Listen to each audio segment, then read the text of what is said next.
Tech Cocktail Conversations, candid insights from startup founders, entrepreneurs, and thought leaders from around the globe. Hi, I'm Scott Case. I'm the CEO of the Startup America Partnership, and we're all about stepping up America's startup game to the next level and helping startups grow their businesses all across the country.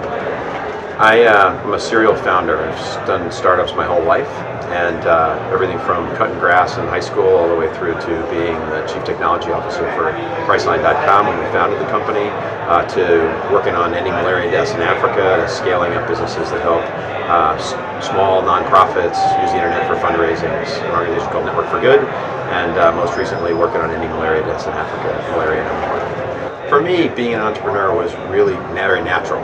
I don't really remember what the trigger point was. It probably involved initially, well, I can make money doing something that I kind of like to do. And the more I learned about building companies, the more passionate I was about doing that kind of stuff. I'm an engineer by training, but I always knew that I wanted to build my own things. And from a very early age, whether it was Legos and Tinker Toys, all the way through to starting my first little software company when I was in high school and in college. And I've only been able to build my own stuff or work with others who are building something from scratch. That's kind of my style. So I think startups that I've seen all across the country now have a few common afflictions.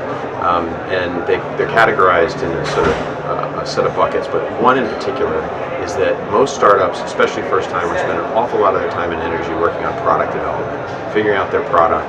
What they often fail to do is spend enough time understanding who their customers are and doing the customer development that Steve Blank talks so much about. But the third category that I'm really interested in is network development. The notion of, at the very beginning or very early stages of developing your company, how do you make sure that you build a community of people around your business that care as much about your business as you do? And you're going to need that network throughout the cycles of when you're building the product, to access to customers, to access to talent, to access to capital, to access to partners. If you don't build that from the very beginning, or you don't naturally have it when you get into the business, companies face all these other challenges, and they almost always come back to the fact that they don't have the right relationships around them. And what they do often is they sort of blame the environment that they're in, as opposed to recognizing that they have a role to play in investing in that energy.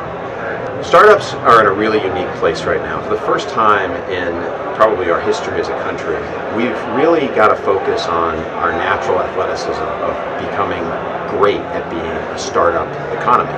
We've sort of run through this time of being really good at it for a long time. And we're now at a place where we've got to really focus on it. One of the things that startups have access to for the first time in that history is a whole body of people and knowledge that can help you think through how your business grows. So whether it's Lean Startup by Eric Ries or Steve Blank's book on called the Startup Owner's Manual, we've got these platforms now that didn't exist before. Even something like Startup Genome, where you can evaluate your company against thousands of other companies and see where you are and where your challenges are. You've got a whole body of tools, but you've got to take advantage of them. So one of the things that we're doing at Startup America is focusing on building a huge community of startups all across the country to connect to each other and be able to get access to a whole wide range of connections that can help them build their businesses, cut their costs, grow their top line, but also get this knowledge that can help them, including we've built a learning series where every day you get access to some of those same great people.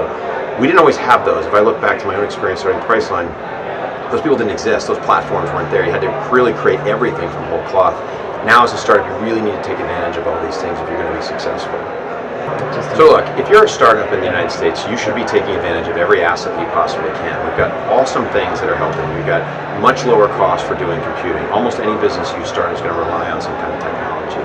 So you need to take advantage of all of these types of assets and resources. And one of the things that we've done at Startup America is assemble a whole set of things, a network of startups from all across the country. We've got over 20 regions around the country that have startup leadership in them. Startup DC, Startup Maryland, Startup Virginia, Startup Colorado, Tennessee. Go find those people, and you can find them all by visiting Startup America's website. Simply go to s.co.